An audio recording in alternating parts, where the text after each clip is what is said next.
What's good, everyone? My name is Casey Crutchfield, and welcome to episode 17 of Enjoy Life.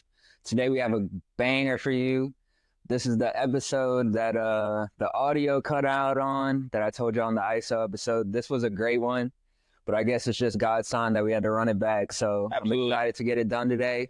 But before we get started, please hit that like and subscribe button, and don't forget to leave a comment. Love reading the comments. Thank y'all for the love and support.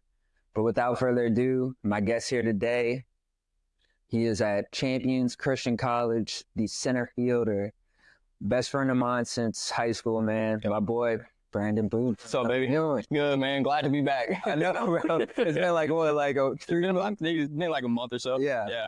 So before we get started into the episode, me and Brandon filmed a great episode. Like, it was honestly probably one of my favorites. I felt like it was decent. Yeah, I was so excited to watch it, and then there was no audio. I was so upset, but thank God we could run it back. Yeah, so try to run it back. just get started, man. What's been up with you, bro? Living life. Finally started now. Yep. We're not. Yep. Last time we filmed, it was summertime, so I wasn't in school. Now we're basically full blown baseball. This was y'all first week. So yeah, we actually just finished Hell Week. Just a bunch of running and really running and swimming because we were up in the mountains. We got a bunch of lakes and stuff. So a bunch of just crazy endurance stuff, just sweating your butt off and all that good stuff. Yeah. So just to kind of like start off your early childhood, man, from Napoleonville. Yep. Tell us about that. Tell us about life growing up. Yep. So I'm from Napoleonville. Basically, if you're in Thibodeau, you know where Napoleonville is at. About 20 minutes away, 25 minutes away. Grew up on a sugarcane farm. My dad's a farmer. Been over there since I can remember. Baseball was definitely one of those things where I definitely knew that it was going to be one of those things that I was going to do for sure. Played a bunch of other sports too, baseball, football. I did karate a little bit too. I was a white belt and I stopped, bro. I said this is too much. I don't like waiting this long for a new belt. Yeah, I feel like it does take forever. It does, bro. And I was like, I was watching people get new belts every week, and I was like, dude, this is stupid. I was like, where's my belt at? Yeah. But did that for a little while. But baseball and football are really the ones that hit on. Yeah, that was my stuff. And I feel like that's where we kind of got close to, Yeah, for sure. From football, for sure. 'Cause I ain't no baseball guy, but Yeah. But tell me about like those early days playing baseball. Before we started filming this, we all kind of sat outside, me, you, and Corey, kind of talking about old days and stuff. Yep. What was that like playing? Like for Terror and stuff. Yeah. Definitely a culture shock. Going from a couple teams where it's not that big of a deal if we lose or if we win. And then you go from a team like that to a program that's you're demanding a win and stuff like that. It's definitely culture shock there. But definitely an eye-opener to what is actually in the sport of baseball, in my opinion. Had a great coach, Jamie Cadu.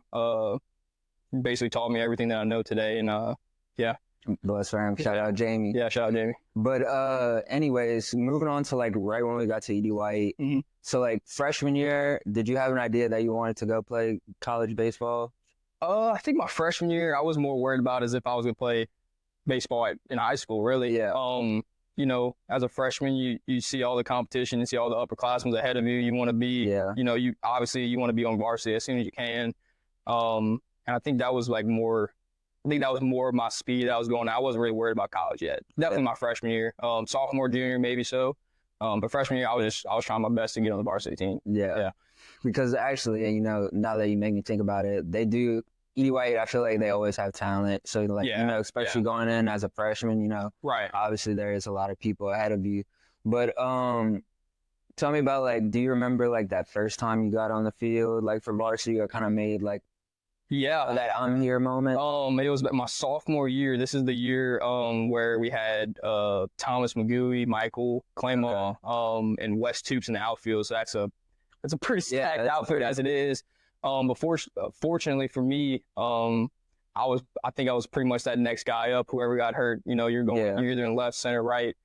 So my sophomore year, I did get a lot of playing time. I remember, I think the first game that I played against was Assumption in Napoleonville. Oh, wow. So that was a game that I wanted to do good in. I remember I was in left field. And first batter of the game was a short line drive straight to me, and I ended up going out making a diving catch.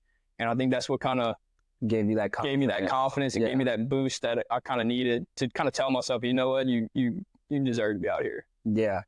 And then, so junior year, which was my senior year, you know, COVID happens. Yeah. Tell me about that whole process throughout that, because I mean, y'all were supposed to be pretty good that year. Yeah. I feel like, I'm sorry to interrupt you, but I feel like with COVID, you know, so many players who maybe could have been at a small school or a small opportunity, right, really didn't get that opportunity. Exactly right. So yeah, COVID hit my junior year, which was y'all senior year. I think we started out this season 8-0.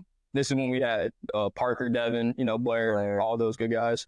We were really looking good. And then, you know, COVID hit. We were on the field. Yeah. We just finished our last game. We'd won that game too. I think we were 8-0, 9-0. And Constantine had told us, "Hey guys, this is your last game.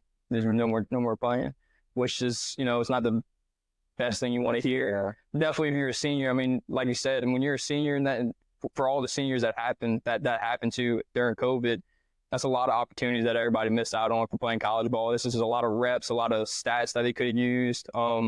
Definitely not ideal for sure. Yeah.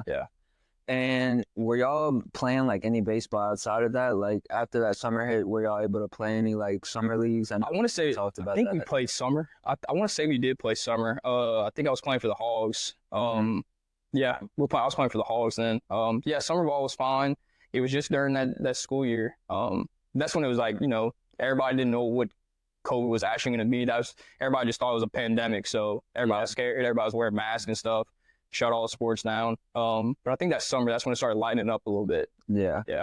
And then, so senior year, you know, last time playing high school ball. Yep. Did you know like from day one going in, like, okay, my goal is to go play somewhere? Yeah.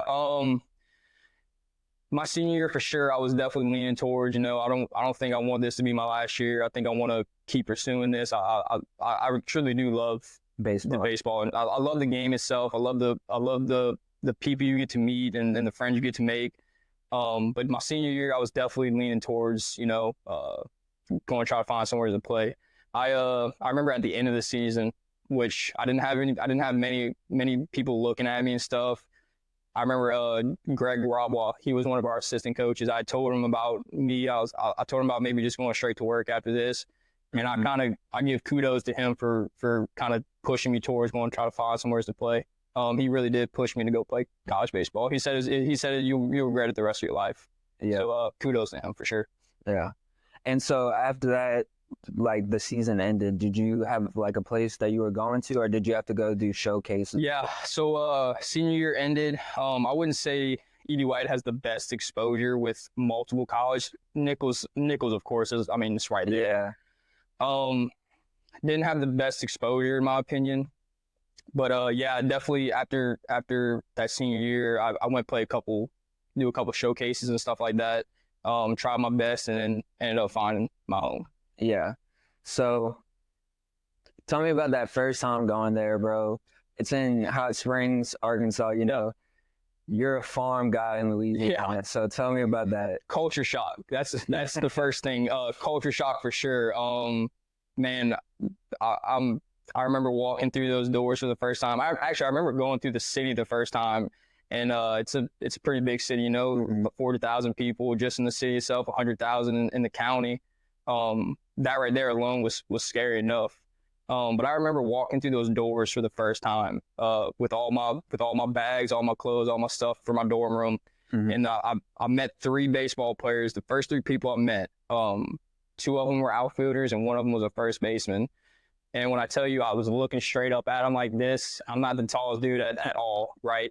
I mean, the 2 of our outfielders were 6'3", our first baseman was 6'4". That right there alone was scary, right? Because I'm intimidating. Right, I'm a freshman. I'm the type of person where I don't want to sit and watch. I want to impact the game. I want to be in the game.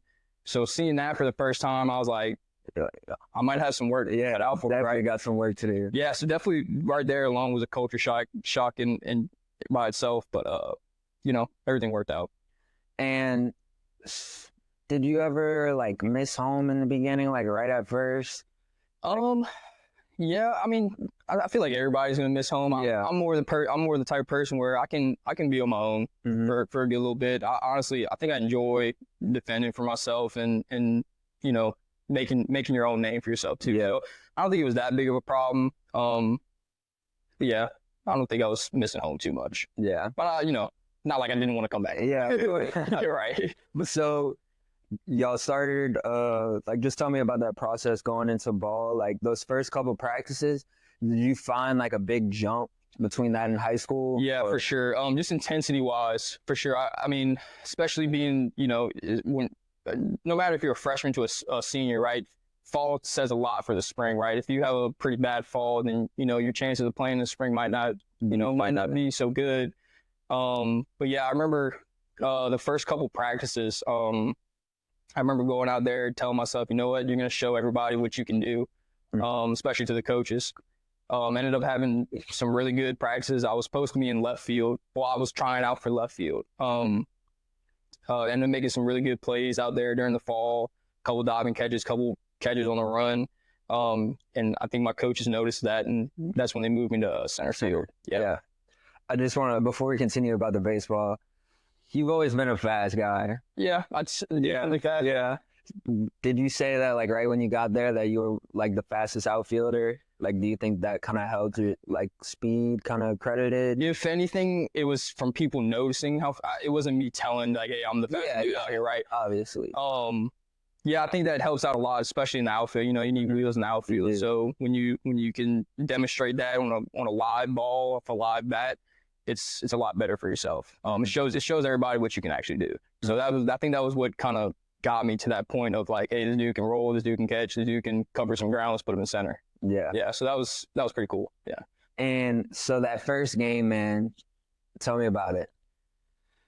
Oh, freshman year, first game. I mean, definitely kind of what I'm doing right now. It's a little bit jittery, a little bit shaky, a little bit nervous. Yeah. I don't think I had the best game in my opinion. But that it happens. It's not like that was the last game I was ever gonna play. Exactly. I think it took me a couple games before I finally got into my groove. Which I mean, when you're going from high school to college, and I don't care where you're at, it's hard. I mean, it's different. I mean, faster pitching. The game's just a lot faster. So it takes you a little while to get adjusted to. Yeah, and one thing like I'll credit to like baseball is that you don't have to be such like a highly ranked school to be competitive. Oh, to be for good. Sure. Yeah, you could take a high school team that can beat a college team any day of the week. Baseball is one of those things where it doesn't matter who's on your team, doesn't matter how you're playing that day. Baseball is one of those games where it's even no matter what. So I mean, one day this team might be better than you, one day that other team might be better. So it's kind of why I like baseball too. And did you have any like memorable moments freshman year that stick out to you? I got a couple. I'll go on the lighter side first. My freshman year, I remember. I'll say in my case, my scenario. Yeah. My freshman year, I remember I made my first diving catch. Really, really sweet diving catch. It was one that was kind of on my glove side. I mean, I laid out almost like OBJ, kind of like this. Yeah. Really, that was a really cool moment. Kind of on the darker side, which is this is the first time I've ever seen this, which I didn't even say this in the last podcast. My freshman year, we were playing in Oklahoma, and we were batting. I was on deck actually. Our left fielder hit a ball in between right field and center field. Well, those two guys, they ended up colliding with each other. Like, I mean, hard. Both of them didn't get up for a while. One of them didn't get up at all. One of them ended up biting off most of his tongue, messed up all of his eye socket. The other one is still paralyzed to this day. Oh, absolutely crazy. Yeah. And I'm an outfielder saying that is absolutely scary. Especially my freshman year. I mean, I got 4 years of doing this and I just seen that happen. So definitely scary. And then like you obviously know in playing outfield, like, when a ball's like that, both of y'all trying to get to it. Yeah. That's terrible, man. It's terrible because both of those guys are trying to make a play for their team, and they're risking their bodies out there for their squad. Just not something you want to see. Not something you want to see in baseball. So that was one that stuck out with me the most. I'll never forget that too. I remember I was sitting on deck, dude, swinging my bat, getting ready, and I remember you could hear it. Yeah, you could hear them collide. It's just not good. Yeah. Yeah. So, tell me about how did y'all do like as a whole that freshman year, like as a team? As a team, we honestly had a pretty young team. We had I want to say probably 3 or 4 of us freshmen that were starting. So a younger team. We had some older guys that took us under their wing, that kind of helped us out, showed us what we need to kind of work on and stuff like that. But overall freshman year, I don't think it wasn't too bad. We're a little bit under 500 average. Made a really good run in the regional tournament, came out 3rd. So I think that kind of just fueled us for the next year. What we needed to work on, what we needed to do to get better, all that good stuff. Mm-hmm. And before we kind of move on, did you find that like the older guys kind of helped y'all out? I feel like sometimes, it's kind of hit or miss with older guys. They'll either kind of give you a cold shoulder or take you under your wing. So there's for sure guys like that. You had those group of seniors that, especially me being a freshman, gave me the cold shoulder, like probably saying to themselves, why is a freshman starting this and that? And then you had those other guys that would take you under their wing, show you what they need to do. Like one of those guys is his name's, I can't even tell you his real name, dude. His name, we called him Mezzo all the time. He's from Alexandria. Really good dude. I mean, he was a 5-year senior when I got there. That was one of those dudes. He was our right fielder too when I was in center. He was one of those dudes where he had your back. Yeah, my back for sure. Yeah, anything. Especially when a senior would kind of step towards me the wrong way, he'd be like, "Hey man, you ain't gonna talk to him like that." Well, yeah. So it's always good to have someone like that in your corner. Yeah, right, for sure. And so moving on, going into that sophomore year and stuff, obviously the accident kind of happened. Yep. You just kind of want to talk about that? Yeah, for sure. So in my opinion, had a really good freshman year.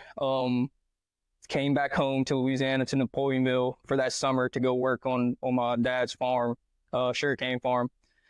Been doing this since I can remember, right? So it's just another day, another summer of me going out there making a little bit of cash so I can go back to Arkansas and be okay. This was July 11th. I can tell you the date. Yeah. July 11th. Woke up, put my pants on just like anybody else would. Showed up at 8 o'clock in the morning to the farm.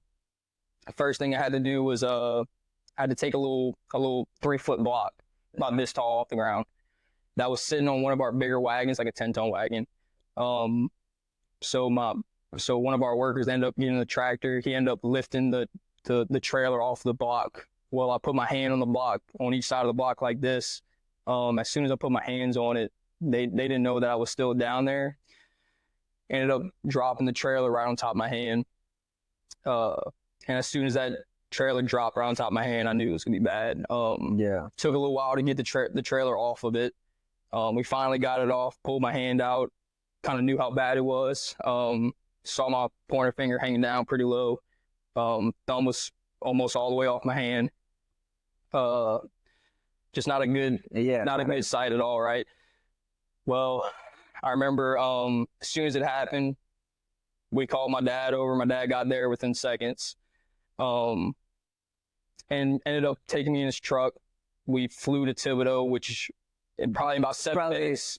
Probably made Thibodeau like 7 minutes. Yeah, that's probably like a good 15-20 minute drive. Yeah, we were hauling past every red light you could think of on the way. Finally got to the hospital. I think the craziest part about this is that as soon as I got to the hospital, Dr. Hildenbrand, he would just finished like a 6-hour surgery or something like that. He just got out of it. So as soon as I came in, he was done with his surgery. I remember they put me on this bed, gave me some meds. Right. Yeah. Some meds kind of made me feel a little bit better because I was in pain. I could feel everything at that point. Yeah, and I remember doctor came in, kind of took a look at my hand. I remember looking at him just like I'm looking at me and you, but she was a little bit closer to me. Yeah. And I told him, I was like, dude, and I was the whole way there, I was telling my dad, I was like, dude, I'm screwed for baseball, this and that. I was like, I'll never be able to swing again. I remember looking at Dr. Hildenbrand. I told him, I was like, I don't care if my finger is dead or alive on my hand. I said, I want my finger on my hand. And this was before I kind of knew how bad my thumb was, which I'm fortunate that I have my thumb still. He kind of told me, looked at me, he's like, look, we're going to do what we can do, but I'm more worried about your thumb. And at the time, I was so out of it, I had no idea what he probably Yeah, said. I mean, obviously, it's probably been like 20, 30 Right, since yeah, it happened. yeah. You know, you're in shock. Exactly. But he basically said, we're going to do everything that we can. And then after that, I remember he gave me that sleeping med, the anesthesia. Yeah. Woke up 4.5 hours later. Pain was all in a big cast. I raised it up. I can only see 4 fingers out. And that's when I kind of knew that it didn't go the way I wanted. Yeah. And I mean, first off, you know, I just want to say I'm sorry because, you know, it's such an unfortunate thing to happen. But kind of, you know, like we talked about last time, you know, I kind of understand in a way, you know, having a bad event happen to me as well. Mm-hmm. Was your first impression that why me? I think for anybody, that's probably your first question. Yeah. Why me? Why now? Why this? For sure. Definitely questioning God a little bit, which I regret. I remember, and I feel like I was the same too. Yeah. Which I feel like that's normal. Yeah. But I remember sitting in that hospital bed, which I was in the hospital for a week. They had to make sure that my thumb was getting the right amount of blood flow, all that good stuff. But I just remember sitting in my bed as soon as I woke up, like I almost thought it was a dream. Because I was still in that sort of state. And I remember finally, I was just like, dude, it's like, there's just no way. Why is this? Why now? Yeah. Right. Just had a decent freshman year. I was ready to go back, start another year in center field. But yeah, that question definitely was probably one of my biggest ones. Why?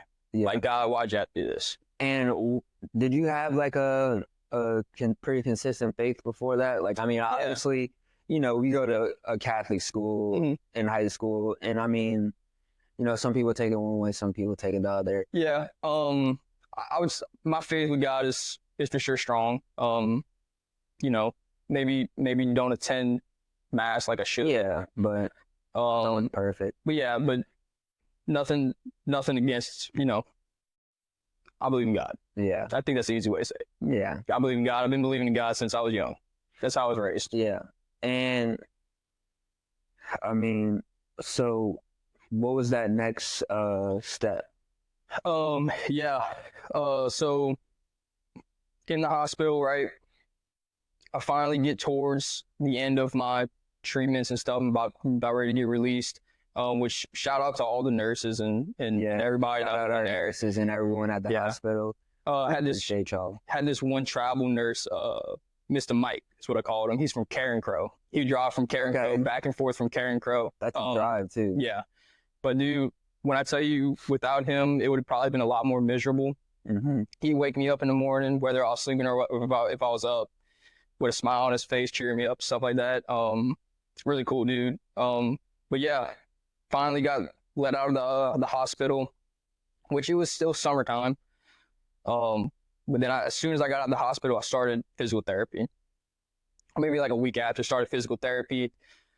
They told me that it was going to be hard, it's going to be difficult. You're probably going to see some stuff in there that you don't want to see, like other people with other injuries, which I've met a lot of guys with the same injury that I have. Did you do that here?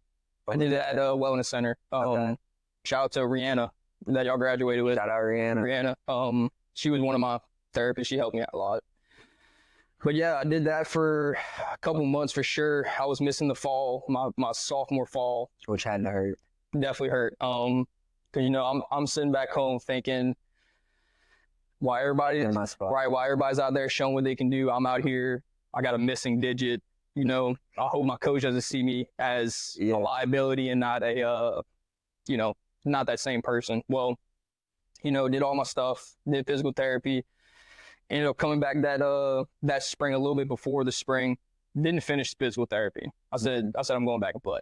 Yeah. Which my doctor, which him and Brent knew, because I mean I was down bad. I mean baseball was something that I lived for. Yes. So he could tell how upset I was. So he looked at me. He was like, "Look, your thumb's good enough to go." He was like, "I want you to go and play." So with his blessing and my parents, I ended up going back that spring. Had a couple weeks to get ready. Had no idea if I could swing a bat or not. Had no idea if I can catch a fly ball. And just kind of went out there and did my thing. Trusted God. Yeah. And before we get on to how that went, I just want to say thank you again to the nurses. because I feel like every person I've had on who's like had something wrong with them or had like a story to tell where like they've had to go to the hospital, they've always had a good nurse story. Yeah. So shout out the nurses, you know, y'all working those like 12-hour shifts, and for y'all to make an impact on someone's lives like that, that means a lot. Yeah. But so you get there, man, that first time putting stuff on again, getting ready to hit the diamond, what was that like? Scary feelings, yeah. Scary. Like I said before, you know, I missed the whole entire fall. I was even questioning if I was going to get to play at all that year. Almost thinking about redshirting at that point. But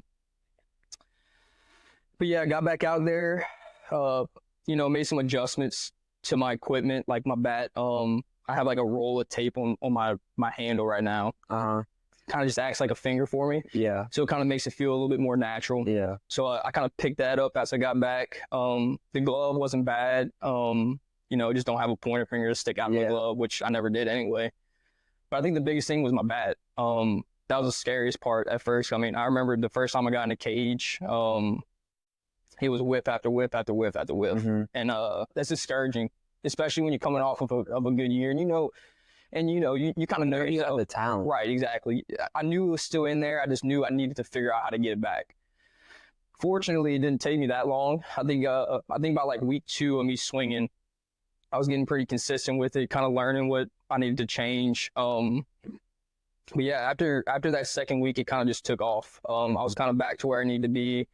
I basically just told my coach, I was like, look, I don't want you guys to look at me like I'm a liability. I want you guys to look at me like I'm still like I wasn't burning a Boudreaux. Exactly right. I didn't want them to look at me like that's the kid with 9 fingers. So, and I feel like that's kind of how I felt too when my thing happened. You know, always having that feeling that someone feels bad for you, I guess. Yeah. And I wouldn't say anybody felt bad for me. I wouldn't want anybody to feel bad for me. I think some people felt a little sorry that it happened. But I think once people kind of understood that like this dude's probably just as good, maybe even a little bit better than he was his freshman year, I think that's when everybody was like, all right, he'll be okay. Yeah. And do you think like the team kind of rallied behind that? Like, you know, obviously you see your teammate going out there with 9 fingers. Yeah. Playing his best ball. Yeah, so it was actually pretty cool. So that sophomore year back, it took me a while to get my first hit. Everybody had my back. Everybody knew, you know, when you're trying to adjust to live pitching, especially at the start of a season anyway, it's tough. But I remember I was probably about 2 weeks into the season, finally got that first hit with 9 fingers, which wasn't just a hit. It was a bomb. It was a nuke. It was straight into, it was like 360 probably into left center field, like one hot the wall. But I remember I rounded second base, came back.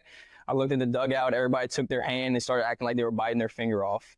So that's kind of how I'd imagine them kind of rallying behind me. And ever since then, that's been my double celebration, my home run celebration. Every time I round our dugout going around third, bite that finger off. So it's pretty cool, honestly. Yeah. And just curious, like, so you obviously wear batting gloves when. Yeah. How do they? Good question. I didn't ask that last time. I kind of thought about it. So I actually emailed a couple of batting glove companies like War Stick, all those bigger ones. And I told them my situation. Nobody can make batting glove for me. So plan B was, let me just cut the finger off and sew it. Yeah. So my mom, I remember the first time we did it, we made sure it was like perfect. Like she like took measurements and stuff. But yeah, we cut that finger off on the batting glove. She sewed it up real good. I put it on. I mean, when I say it fit like a glove, it fit like a glove. It felt like I had 5 fingers again. Yeah. So it was pretty cool. It felt natural. Yeah, exactly. Yeah. Yeah. I mean, that's what I kind of figured, y'all. But that would have been cool. Hey, if anyone's watching this wants to send you some free gloves. Yeah. For real. But like baseball, I did it for baseball. Like any other sport, like I play golf. You wear glove, and I just let that thing hang. I let the thing hang. So what? I don't really care. It's still going yard. Right. It's still going yard. But before we get on to like the rest of the season, I wanted to ask you this too. You said like you had other people who had like missing fingers and missing limbs and stuff. Like went through therapy. Yeah. I just remember going back to Children's and seeing so many kids like with cancer and like some other diseases, and that's when it kind of like hit home for me. Like I don't have it as bad as I think. Exactly. Did that kind of humble you too in a way going? Man, I I saw an older gentleman in there. My therapist, I guess she thought it was a good idea for me to kind of meet with him, which it was. It honestly made me feel bad for him more than it made, you know what I'm saying? Well, we introduced each other to himself, and I was like, well, what's up with you? Like, why are you in here? And he whipped out his right hand, and when I tell you he had just a gun on him like this, all the rest of this was gone right here. And he just looked at me, he went, bang. I said, holy crap. I was like, brother, and we chatted it up. He was, I can't remember where he was from, but he was working on a farm similar to me. Not the same exact way I had it. I think his was kind of more sliced off. I think his was blades. But yeah, we chatted up. And yeah, it was definitely made me feel like my situation was a lot better than what I was making it out to be. Yeah. And I think that kind of like uplifted me a little bit too. Yeah, and I feel like that's what you kind of need sometimes. Yeah, for sure. So moving on to the season, obviously that ended up much better. You won a Golden Glove. Yeah. Congratulations on that. So freshman year didn't win anything, which understandable. I'm trying to make a name for myself. Sophomore year, I had a really good year in the outfield, made a lot of good plays. And all the coaches ended up at the end of the year, they get together and decide who wins what out of all the teams that we play in our district, our conference. And they all voted me to be one of the 3 Golden Gloves in the whole conference. So that's amazing. Really, really cool. Really, really cool. It's almost took me like, if I was telling my kids this one day, I wanted to be inspiring. Yeah. Like when I first came back to baseball too, I told myself I want to do this for my kids. I want my kids to know that, when I have them, I don't have kids right now, right? But I wanted something to tell my kids, like, times get hard, times get tough, but it's important to just believe in what you can do and just keep rolling. Yeah, you just got to bet on yourself, man. Yeah, but winning that Golden Glove for sure was like, you meant to do this. Yeah, nothing was meant to happen. Right, nothing changed. You're still who you are. Just keep going. Mm-hmm. And before we go on to like junior year, because I know we have many more accomplishments that year. Yeah. Kind of always want to ask this question when something happens to someone in their lives. Like I asked it to Miles. Do you ever wish like it couldn't have happened in a way? Like if you could redo it all over again, would you have done it differently? If I was to redo it all over again, I would do it the same exact way. I feel the same way. There's a lot of stuff you can learn with stuff like this. There's a lot of like, I want to say you almost mature a little bit too. Yeah. But yeah, if I was to do this all again, I wouldn't change a single thing. I would cut my finger off 30 more times. I understand. I mean, it's one of those things where you have to go through it to understand. It sucks at first. Like nobody wants to go through that, but once you finally accomplish what you were trying to do, you come back a better person. Exactly right. When you look back on it, you'd probably never become that person if you wouldn't have went through. I'm scared of who I would be today if this didn't happen to me. Me too. I'm glad. I don't want to say I'm glad it happened, right? But blessed. I'm blessed. I'm blessed that I'm okay, and it wasn't worse than what it was. Yeah. And so junior year, you've already gone through a season playing with as the non-finger bandit. Yep. Non-finger bandit. That was my name around school. How did it feel going into junior year? Junior year, definitely had a lot more confidence in myself. I ended up missing my junior fall too. Okay. So my sophomore year, I had 1 surgery, and I was just put everything back together. After that sophomore year, that summer, Doc wanted me to come back and do some X-rays. Saw some stuff that wasn't right. Like my thumb was almost going a little bit to the side at the joint, which we ended up finding out that my joint in my thumb was decaying, which was not good at all. Just lack of blood flow from when it first happened. Yeah. So my thumb was a little messed up, kind of leaning towards the side a little bit. So I had to go back in, get another surgery. Ended up grinding down my joint in my thumb, and ended up putting a screw straight through it, just to like make it stable. Because at that point I can move my thumb around wherever it wanted to go, and it wouldn't stop. So did that over the summer, going into my junior year. Missed majority of my junior fall again, which was like another, yeah, somebody might take my spot. Right. which actually it was what was happening, which ended up getting my spot back, ended up becoming really good friends with that dude, ended up playing left field while I was in center. Really good dude. He's from Arkansas. But yeah, just, missing those falls like that when you're supposed to be getting better, getting stronger, showing everybody what you can do. It's definitely tough. Like I said, it's scary. But yeah, once I came back, kind of did the same exact thing. Had a little bit more time to get ready for the spring. I missed majority of the fall, but I had a little bit of the fall left that I can, get back. But yeah, still scary. Definitely for sure.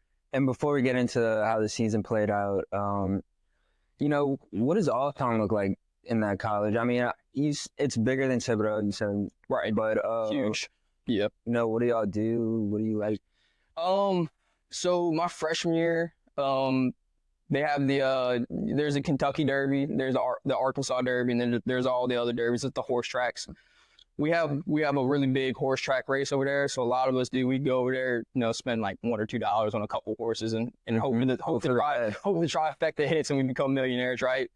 But that was really fun for us, just some downtime. We used to go up to the mountains a lot, just go look at the view over Hot Springs, really, really pretty. And then, other than that, we chill out in the dorm a lot, we were all friends at that point.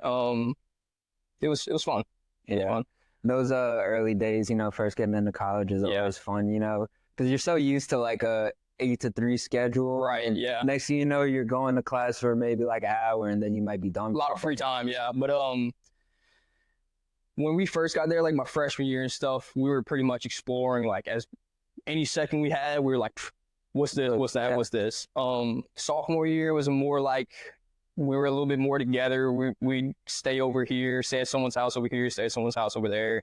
And yeah, but like my freshman year, dude, we'd go all over the place. Yeah. Mountains. We go on trails. We go swimming creeks. I mean, and I feel like that's got to be cool seeing all those mountains. You don't see that. Culture shock. You ain't gonna see that in Louisiana. I mean, I wake up every single morning, I step foot outside, and I'm like looking at the mountain. It's crazy. Yeah. Definitely. That's the first thing I told my parents. I was like, this is insane. Like, it's almost surreal sometimes that I'm actually living out there. Yeah. But it's fun. I love it. Yeah, of course. Shout out Hot Springs. Yeah. But so tell me about the junior year, as a whole. I want to congratulate you again because Mr. Two-time Golden Glove. Mr. Two-time. So yeah, had a really good junior year, especially in the outfield again. Got nominated as my second Gold Glove in a row. Which is phenomenal in my opinion. I just keep working and just kept trusting God that He was going to do what I need to do. And then just hoping everything worked out for the best, which it did. Yeah. And how was like playoffs as far as that? So, you have your regular season, and then you have regional tournament. Whoever wins regional tournament makes it to the World Series. Whoever wins the World Series, I have no idea. We haven't been that far, right? Yeah. So yeah, my junior year, we had a really good, so did my sophomore year. My sophomore year, we came out third again in regionals. My junior year, we had a really good run, beat the first two teams we had to play with the best two teams in our conference. Yeah. Smacked them both. It's double elimination. Smacked them both. Nothing was tearing us down. We were all up. We were ready to go.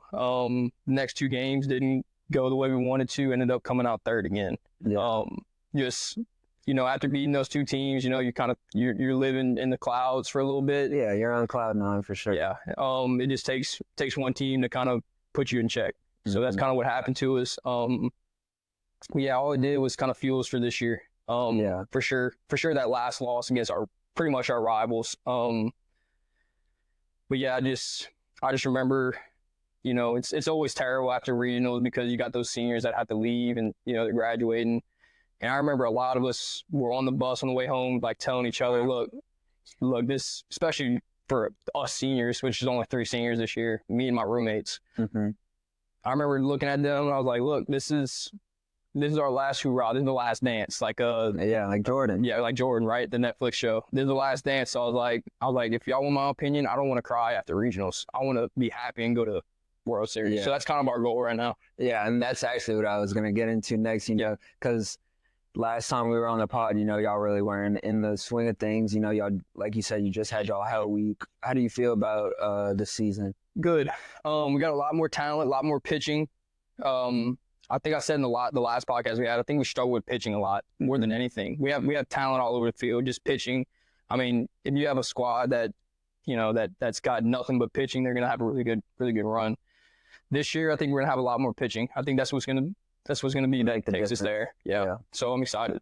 That's great, man. I'm excited to see what y'all do here. Hopefully we can get that third Golden Glove too. I'm gonna try to, man. I'm gonna try to get a little bit more. I'm trying to get I know Golden Glove would be awesome. I want to get those first team all conference, they all do that. those too. Yeah, they do first team, second team, honorable mention, Gold Gloves, pitchers, everything. They didn't do one like a freshman all first? No, so what I think it's just all together. Okay. I think if you're playing and you get noticed, there you go. Yeah. So I think it's one of those things. Mm-hmm. But you gotta really put yourself out there. Like if you think about it, dude, you gotta play. You're playing for 3-4 months straight. You played this one team in our conference 3 months ago. By the time they're voting, they have to somehow remember who you were and what you did, right? So you got to make an impact in every single game that you play against those conference teams. Mm-hmm. So it's definitely tough sometimes. And this kind of leads me to my next question. Mm-hmm. Do you find like the season ever takes a toll on you a little bit? Oh, for sure. Especially what I'm doing right now. I mean, right now since my sophomore year too, I've been doing private lessons and stuff, like private baseball lessons with the younger generation. A lot at that too. I made a pretty good name for myself out there. But yeah, I mean, you wake up for class at 8 o'clock, go straight to practice after class. After practice, you go to work. I mean, some nights I don't get back till 10, 11 o'clock at night. Mm-hmm. So during the season, yeah, it's definitely tough. Fall's a little bit easier, just because you're not playing as much. But when you're on the road and stuff like that and you're in a bus for 6-7 hours, definitely takes a toll on you. Definitely. Yeah. And so obviously I'm gonna wish you the best of luck this season. But what do you think is next after that? That's always the question. It's a good question. Man, I don't really know, man. I think I'm just taking it day by day right now. I think I'm trying to really enjoy my senior year. I think that's the first thing I want to do before I even do anything else.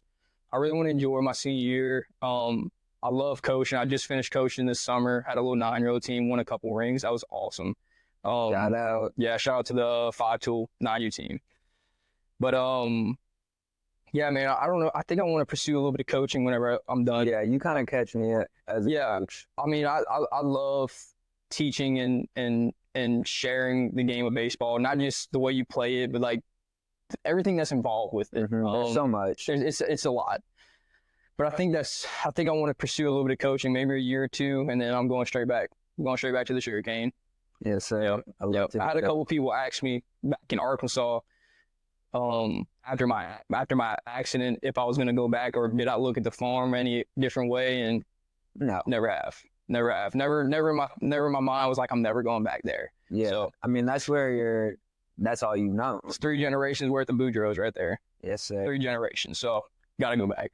So looking back at things at a whole, like as a perspective, what would be your advice to someone who not exactly had the same exact situation, but someone who goes through adversity like that, something hard?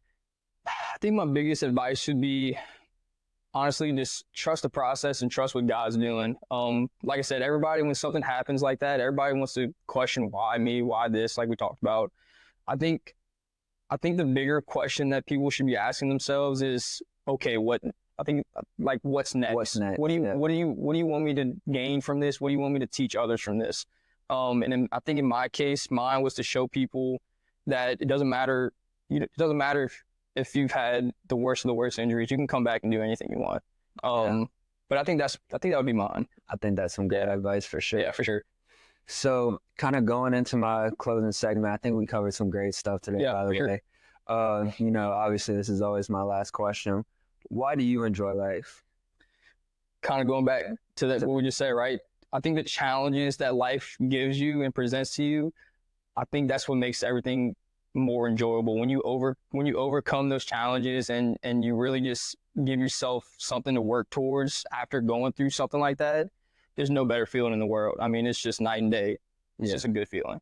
So That's a great answer for Yes, I appreciate that one. And, you know, I just want to say again, congratulations to you, man, because what you've been through is hard. Yeah, And, sure. you know, coming from someone who's gone through something kind of, Mm-hmm. I'm not going to say in the same breath, but something that hurt. It's just scary. It's a scary situation. You don't know what's Exactly. know what's going to happen. You Right. don't know what's next. Yeah. And I really appreciate that, man. Yeah, bro. Because that's awesome, bro. And I really hope that this season for you is great. Appreciate it, man. I'm like I said, we look pretty good this year. I don't see why we can't make a little run. And shout out to all y'all boys, man. For sure, good luck to all y'all. But I think with that being said, we're gonna wrap this one up.